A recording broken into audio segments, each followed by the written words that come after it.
의인을 위하여 죽는 자가 쉽지 않고 선인을 위하여 용감히 죽는 자가 혹 있거니와 우리가 아직 죄인 되었을 때에 그리스도께서 우리를 위하여 죽으심으로 하나님께서 우리에 대한 자기의 사랑을 확증하셨느니라. 그러면 이제 우리가 그의 피로 말미암아 의롭다 하심을 받았으니 더욱 그로 말미암아 진노하심에서 구원을 받을 것이니 곧 우리가 원수 되었을 때에 그의 아들의 죽으심으로 말미암아 하나님과 화목하게 되었은즉 화목하게 된 자로서는 더욱 그의 살아나심으로 말미암아 구원을 받을 것이니라. 함께 읽으실까요? 그뿐 아니라 이제 우리로 화목하게 하신 우리 주 예수 그리스도로 말미암아 하나님 안에서 또한 즐거워하느니라. 아멘. 사도 바울은 논리를 전개할 때 말이죠, 이렇게 대조 형태를 많이 사용합니다. A와 B, 이것을 통해서 자신이 강조하고 싶은 것을 훨씬 더 강력하게 드러내는 그런 수사법을 많이 쓰죠. 예를 들자면 율법이냐 은혜냐 이렇게 대조를 하는 겁니다. 혹은 할례자냐 무할례자냐, 유대인이냐 이방인이냐, 이런 구분을 통해서 그리고 대조를 함으로 인하여 자신이 강조하고 싶은 것들을 훨씬 더 선명하게 드러내려고 합니다. 말하자면 하나님의 사랑과 우리 인간의 사랑은 어떤 차이가 있는가 라는 것을 그는 7절과 8절에서 구분해 놓습니다. 인간의 사랑이 어떤 것인가, 사도 바울은 이렇게 표현했습니다. 비록 인간의 사랑이라는 낱말을 사용하지는 않았지만 8절 말씀에 등장하는 하나님의 사랑이라는 것과 대조시켜 놓은 내용이 7절에 담겨져 있는 겁니다. 이런 거죠. 그럼 사랑의 최고가 뭐냐 하면 그 사랑하는 누군가를 위하여 목숨을 바칠 때 가장 사랑의 지극함, 극치를 볼 수 있다 그럽니다. 그렇지 않을까요? 사랑할 때면 모두 다 하는 얘기가 뭐예요? 내 목숨을 내놓고라도 그 사람을 사랑하겠다고 그런 거 아닌가요? 부모의 사랑이 가장 뜨거운 사랑이라고 말한다면 자식을 위하여 조금도 주저함 없이 목숨을 내놓을 수 있을 수 있다라는 것 때문에 그 사랑이 지극하다 말할 수 있는 것 아니겠냔 말이죠. 그런데 실제적으로 우리 인간의 사랑은 어떤 것인지 오늘 7절 말씀을 통해서 사도 바울은 이렇게 표현을 합니다. 의인을 위하여 죽는 자가 쉽지 않대요. 여기에 쉽지 않다라는 단어는 어떤 의미를 가지고 있느냐면 거의 불가능하다 이런 뜻입니다. 거의 그럴 수 없다라는 뜻입니다. 말하자면 옳은 일을 함에도 불구하고 올바른 사람임에도 불구하고 그 사람 위해서 내가 죽겠다, 그런 사람 없다는 겁니다. 그게 거의 없다는 겁니다. 더더욱이 덧붙여서 선인을 위하여 용감하게 죽는 자가 혹 있거니와, 그러는데 여기에 있거니와 그러니 있다는 뜻이 아니라 있을지도 모른다. 그래서 영어로는 may possibly be, may 뭐뭐 이거는 확정되지 않은 거예요. possibly는 그럴 가능성이 있다는 거예요. 혹시 착하게 사는 사람을 위해서 누군가가 대신 죽어줄 수 있다, 그럴 수 있을 수 있지만 모르겠다. 여러분 그렇잖아요. 제가 착하다고 여러분 저를 위해서 목숨을 버리시겠어요? 아마 그렇지 않을 것 같은데요. 제가 어려움을 당할 때 여러분이 목숨을 내걸 수 있을까요? 그렇지 않단 말이죠. 그 얘기예요. 그래요. 인간의 사랑은 그런 겁니다.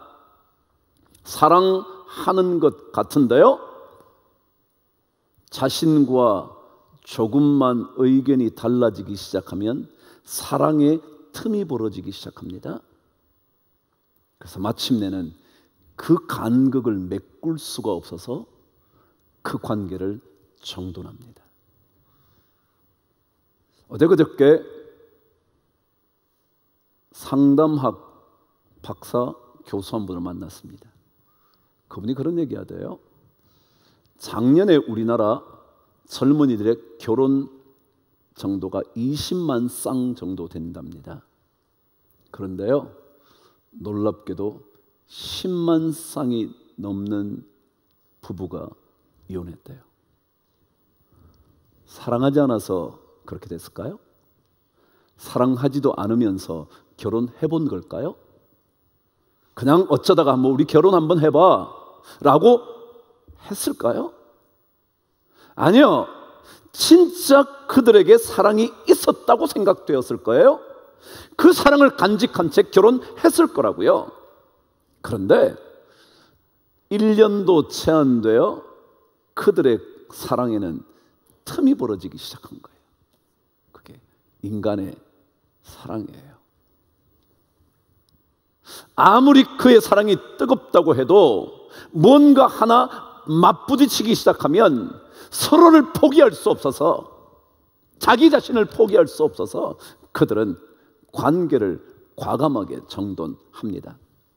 사랑이라는 것이요, 뜨겁죠. 말할 수 없이, 누구도 말릴 수 없이, 감당할 수 없을 만큼 강력하죠. 그럼에도 불구하고 언제 그 사랑이 그러했냐 싶을 정도의 상황이 오기도 합니다. 그게 인간의 사랑입니다. 결국 인간의 사랑의 핵심이 뭐냐면요, 끝까지 책임질 수 없는 사랑이라는 거예요. 어쩔 수 없이. 이번 포항에 수해가 있었습니다. 너무나 끔찍한 비극적인 이야기들이 언론에 보도되기 시작했습니다. 그 중에 하나가 지하실에 갑작스럽게 밀려 들어오는 폭우로 말미암아 방송 하나가 나갑니다. 지하에 주차하신 분들 빨리 차를 옮기시라고. 그 얘기를 들은 사람들이 하나둘씩 내려가기 시작합니다. 한 가정이 엄마와 15살 난 아들이 차를 옮겨놓기 위해 내려갑니다. 기록에 의하면 차를 탔다 그럽니다. 그런데 갑자기 물이 밀려 들어오기 시작합니다. 어쩔 줄 몰라 하다가 엄마가 말합니다. 너라도 살아야지. 겨우 문을 열고 아들을 내보냅니다. 그러면 너라도 살아야 돼. 그 말을 들은 15살 난 아들이, 엄마 그동안 저를 잘 길러주셔서 감사해요. 그리고는 바깥으로 살기 위하여 갑니다. 그런데 보도의 결과는 엉뚱하게 살아야 했을 아들은 죽음으로 발견됐고, 지하 주차장에서 빠져나오지 못했다 생각했던 엄마는 살아납니다. 아들을 살려야겠다고 너라도 살아야지. 그러나 우리는 그 자식을 끝까지 책임질 수 없었습니다. 그게 인간의 사랑입니다. 그래요. 그렇다 그래서 어머니의 그 사랑이 없었다는 뜻이 아니라 우리 인간의 사랑 자체가 끝까지 책임질 수 없는 사랑일 수밖에 없다라는 것입니다.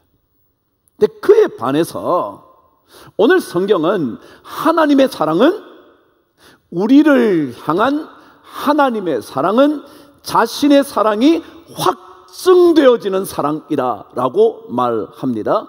8절 한번 저와 함께 읽어보시겠습니다. 시작. 우리가 아직 죄인 되었을 때에 그리스도께서 우리를 위하여 죽으심으로 하나님께서 우리에 대한 자기의 사랑을 확증하셨느니라. 여기에 확증이라는 말은 확실한 보증이라는 뜻입니다. 그렇죠? 인간의 사랑은요, 확실하게 보증할 수가 없습니다. 사랑했는데 성격이 안 맞으면 끝입니다.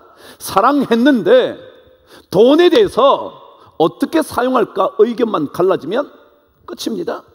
우리 부모에게, 친정 식구에게, 시댁 식구에게 문제만 생기면 끝입니다. 보증할 수가 없는 겁니다. 그런데 하나님의 사랑은 어떻다고 설명을 하느냐 하면, 하나님께서 우리를 향한 자기의 사랑을 확증하신 거다. 예수 그리스도의 십자가의 죽으심으로 확실한 보증이 된다라는 것입니다. 인간은 어느 누구도 끝까지 보증을 못하는 거예요. 사랑했는데요, 점점 더 식어가다가 어쩔 수 없이 살다가요, 나중에는 정으로 살다가요, 나중에는 자식 때문에 살다가요, 그 사랑은 보증할 수 없는 사랑임에도 불구하고 하나님의 사랑은 확실한 보증이 되는 사랑이다. 더더욱이 오늘 성경은 우리가 아직 죄인 되었을 때라고 표현합니다. 다시 말하면 우리의 죄악과 허물이 있음에도 불구하고 우리에 대한 사랑을 하나님은 바꾸시지 않는다. 사람은요, 조금 잘못하면 마음이 상합니다. 조금 더 잘못하면 그때부터 이 사람하고 관계를 정리해야 될까 아닐까 고민합니다. 조금 더 잘못하면요, 그것으로 끝입니다. 삼세판이야. 그러지 않습니까? 그게 인간의 사랑인데 조건에 맞지 않으면, 혹은 나에 대하여 무언가가 가해자가 되어진다면 그만두는 겁니다. 근데 하나님은 우리가 아직 죄인임에도 불구하고, 여전히 여러분과 죄를 범함에도 불구하고 하나님은 그분의 사랑을 확정하셨다는 것입니다. 10절 말씀도 이 죄인이라는 낱말을 또 다르게 뭐라고 표현했냐면, 우리가 하나님과 함께 좋은 관계가 아니라 원수 되었을 그때에도, 그러잖아요. 원수 같은 사람이에요. 평생 원수 같은 사람. 그럼에도 불구하고 하나님은 여전히 자신의 우리를 향한 사랑을 변하지 않으신다. 확실한 보증으로 증명이 된 겁니다.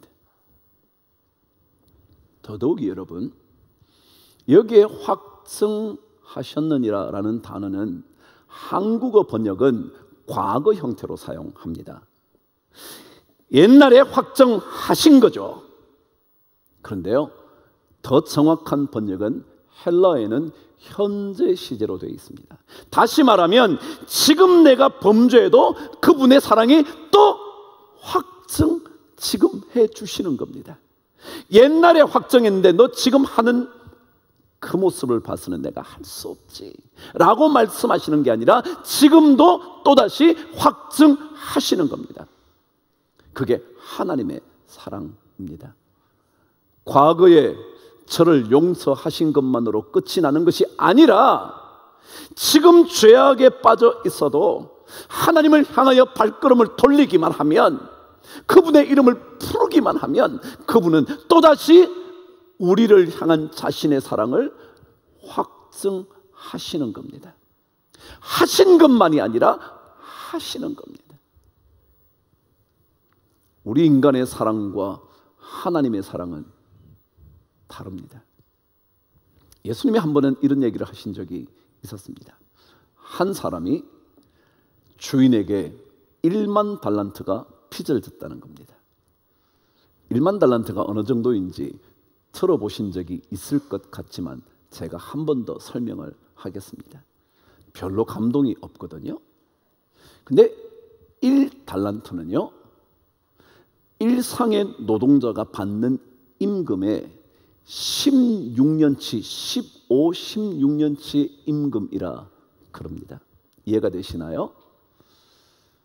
한 데나리온을 받는 일당을 16년, 15년 동안 한 푼도 쓰지 않고 모으면 1달란트가 되는 겁니다. 그러면 1만 달란트는 어느 정도 될까요? 16만 년을 여러분이 한 푼도 안 쓰고 벌면 1만 달란트가 되는 겁니다.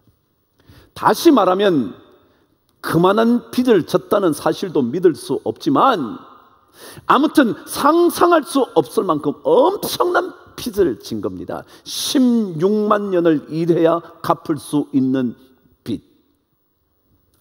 근데 그 빚을 주인이 탕감해 주는 겁니다.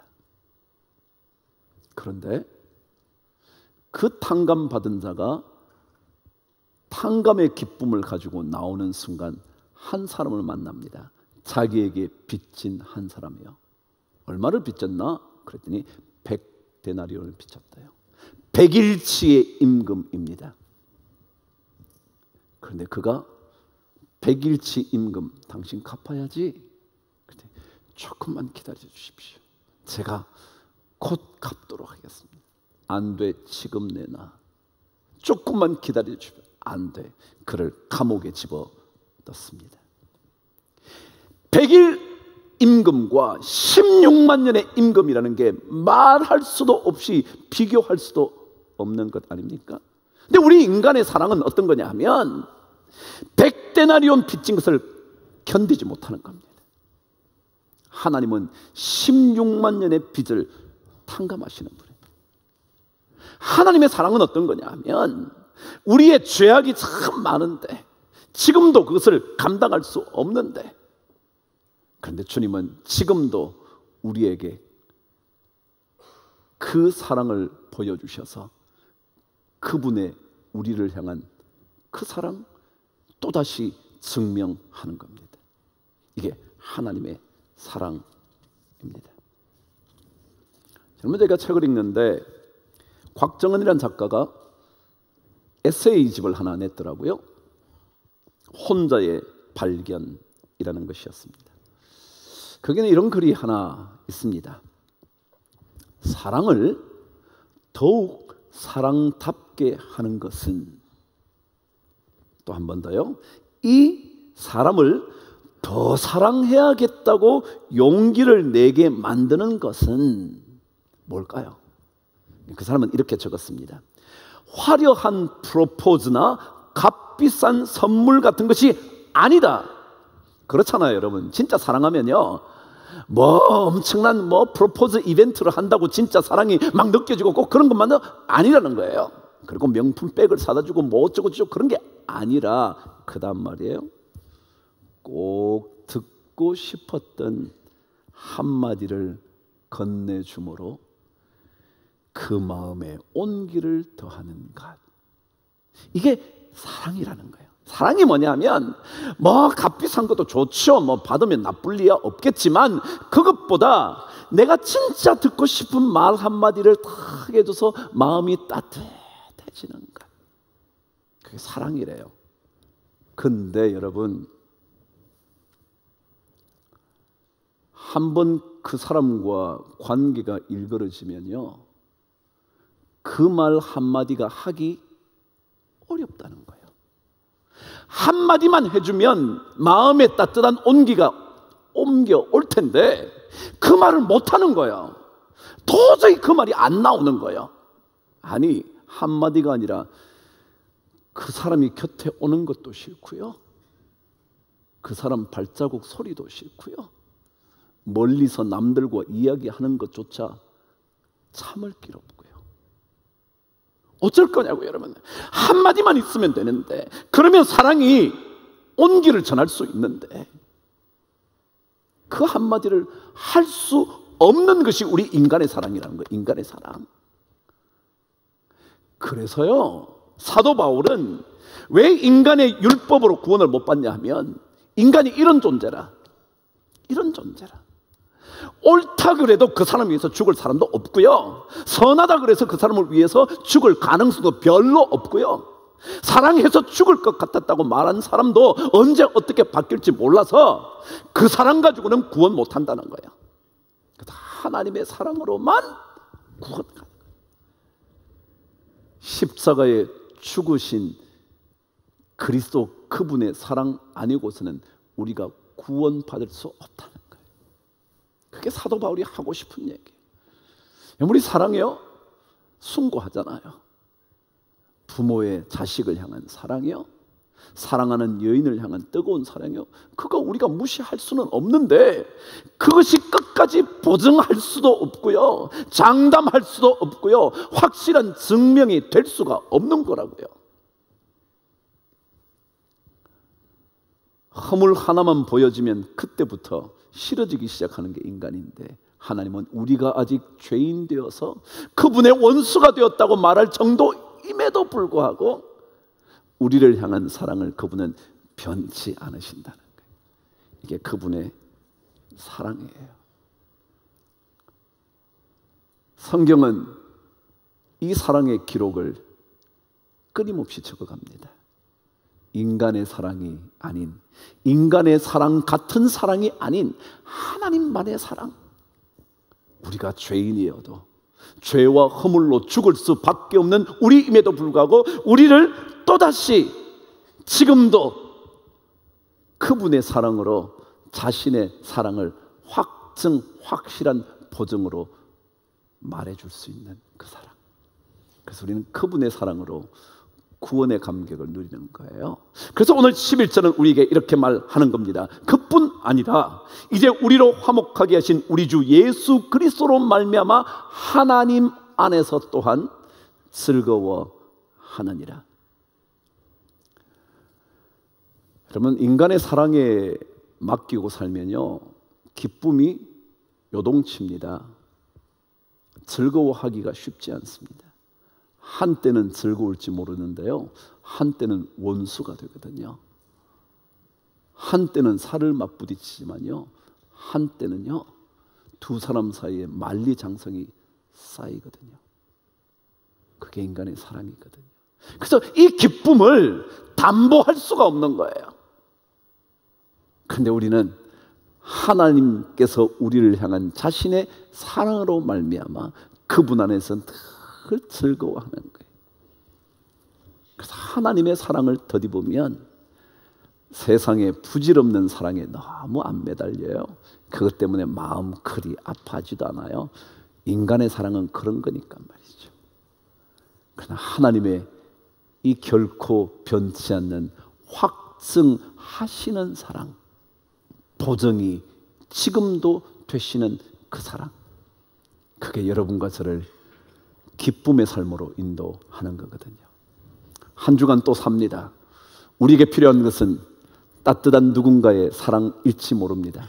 그러나 그것 없어도 하나님의 우리를 향한 그 사랑으로도 우리는 충분히 기쁨의 삶을 살 수 있습니다. 그 사랑을 받아 여러분의 주변을 사랑하는 능력 있게 되기를 주의 이름으로 축복합니다.